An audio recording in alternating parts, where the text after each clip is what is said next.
Samantha and I just came back from a trip out to the West Coast to Vancouver, Los Angeles, San Francisco.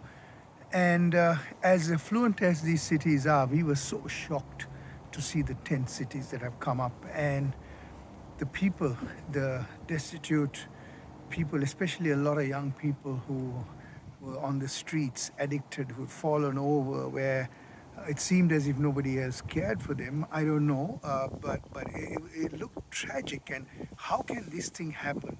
These kinds of things happen in an affluent world like this. We have seen destitution in the developing world, but here it was shocking, especially to see that. And some of them who were injecting themselves, who were taking the kinds of drugs that were manufactured perhaps in a factory by other human beings. How could we do this to each other? Was the inquiry that was happening in our minds through all this, and especially when somebody's born out of, for most part, a loving union of two people become vulnerable to each other in trust.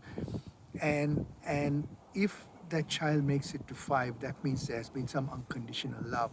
So what happened to these people?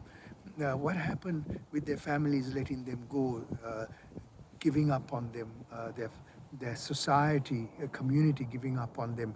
Or have they given up? Have they checked out from a seemingly individualistic, selfish, self-serving world that's only focused on money and profit? So is that what's happening?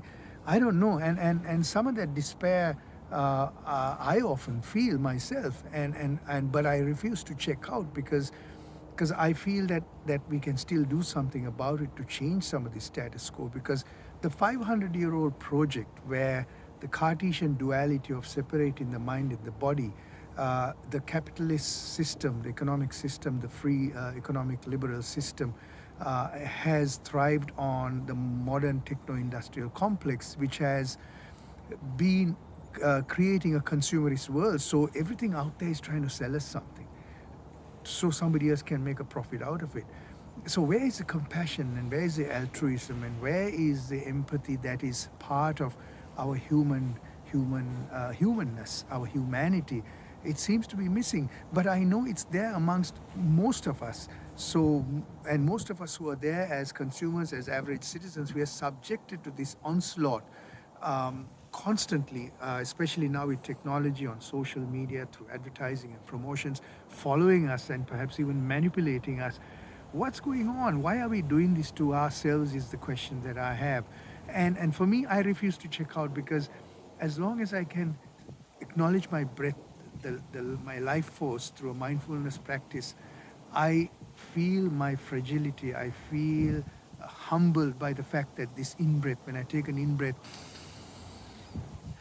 I feel that oxygen that nourishes me. And when I take that out breath, I feel the relaxation and calm that comes over me as I breathe out. So how can we thrive in this life that we have by eating good food cooked with love, rather than something that's cooked in a machine, in an industrial process? Or how can we make sure that we have good sleep every night, go and meditate ourselves to sleep, rather than thrashing around restless and not getting enough of that sleep to come out rejuvenated? How can we become generous and gracious by doing things, by saying to yourself, how can I help somebody be happy today, by doing something unconditionally, not expecting something back? Can we find that society? I know that society is there amongst us in the average community, but the mainstream media narrative, the consumerist narrative, is completely different to that.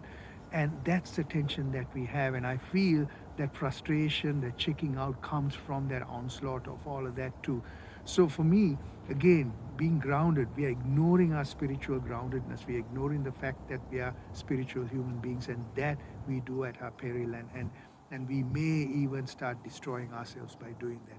But I'm bullish about us human beings. I think we are all awakening to this fact of our oneness with nature. And for me, the mindfulness practice is a foundational practice for us to find that grounding, to look at the world with different eyes, with that love, with that compassion, accepting the interbeing, the interconnectedness of us all, with each other, all sentient beings and nature around us.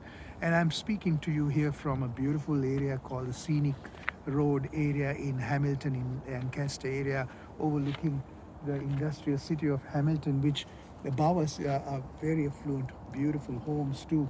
So here we are, living in this contradiction, living in this contrast.